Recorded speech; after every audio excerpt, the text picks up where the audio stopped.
Siamo sul confine tra Liguria e Toscana. Siamo in Toscana, però qui alla nostra sinistra, per assurdo, quindi lato Toscana, abbiamo di nuovo la Liguria con Castelnuovo e Ortonovo. All'interno di questo contesto i romani 2000 anni fa portano tutta una serie di varietà e quindi allo stato attuale abbiamo ritrovato 256 vitini autoctoni.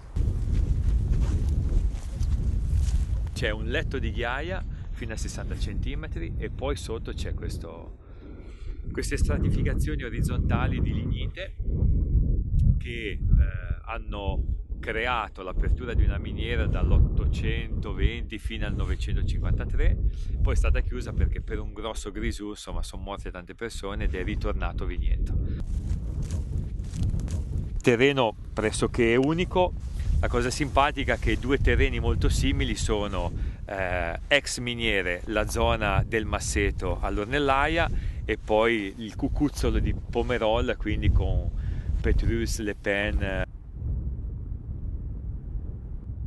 Abbiamo creato questo girone in un senso molto tedesco, nel senso che è un ettaro piantato attorno alla miniera dove i filari sono tutti lunghi uguali, per dare poi rispetto e areazione ai vigneti che erano stati fatti in precedenza. Fondamentale è mantenere il territorio, era dirti, quindi noi seminiamo crucifere, leguminose e graminacee in base, diciamo, alla tipologia, alla mescola del suolo, e lì scegliamo orza, avena piuttosto che, insomma, le favette. Qui c'è della senape, c'è la festuca che è un'ottima essenza anche come pianta mellifera, perché l'importante poi è riportare gli insetti utili e riportare le api. A livello climatico secondo me abbiamo la fortuna di essere nella Toscana del Nord, quindi con tutte quelle che possono essere le temperature importanti della Toscana, però con delle escursioni termiche molto importanti. Abbiamo il mare a 4 km, siamo nella zona pedecolinare, quindi dove con i monti che hanno generato le Cinque Terre un'importante termica, che vuol dire che dalla mattina alle 10 al pomeriggio alle 4 c'è sempre una ventilazione, una rotazione dell'aria, e poi la Cisa alle spalle, e quindi spesso la tramontana, che come ne rodano con il Mistral, riesce a pulire bene l'aria ed evitare di avere, insomma, delle infezioni importanti, soprattutto in primavera.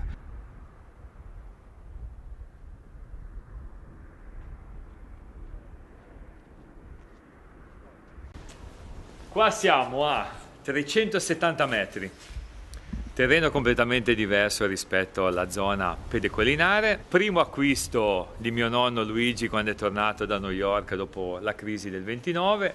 Aveva comprato 3 ettari, adesso siamo a 22, arriveremo a 25, lì ci fermiamo per, insomma, economie di scala da poter gestire completamente in famiglia. La volontà della cantina è stata, così come si può capire in campagna, quello di non essere assolutamente interventisti, ma rispettosi e arbitri.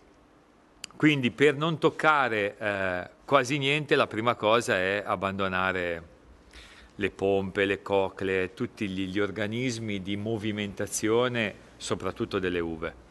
Quindi la cantina adesso, dopo tanti anni, è su 4 piani per caduta. Quindi qui abbiamo fatto il ricevimento delle uve nel primo livello, diciamo così, dove abbiamo detto la gestione delle bucce.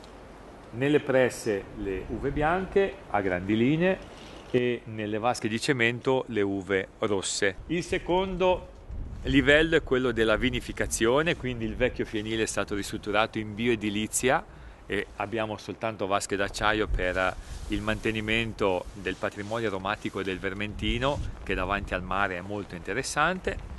Nel terzo l'imbottigliamento e le materie prime. Nel quarto, sotto la vecchia casa colonica, il legno.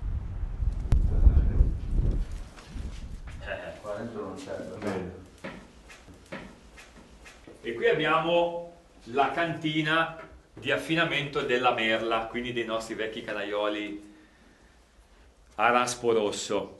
Dopo 90 giorni di fermentazione il fiore va a finire in botti austriache di rovere di Slavonia, quindi una trama molto fitta, una cessione di legno pari a zero, dove tra parentesi non ci sono state tostature. Per quello che riguarda i legni piccoli, di cui non sono tanto fan, usiamo i torchiati, dove stanno in legno piccolo, diciamo dai 12 ai 24 mesi. A sua volta questi legni piccoli non sono mai stati tostati. Quindi oggi assaggiamo due rossi. Il primo si chiama Merla della Miniera.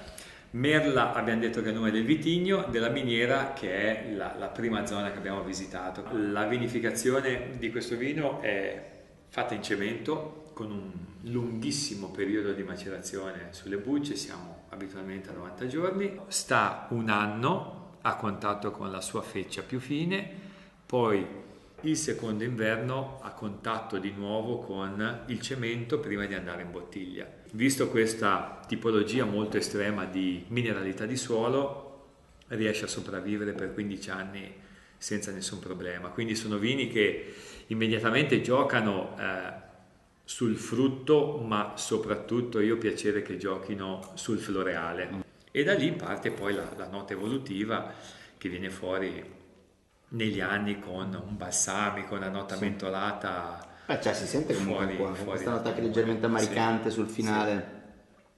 Per mano, partiamo col nome, perché tutto deve avere una storia. In realtà è P' Ermano, che è mio padre. Nello stesso tempo è un permano e quindi un percorso fatto insieme da figlio unico e nipote unico.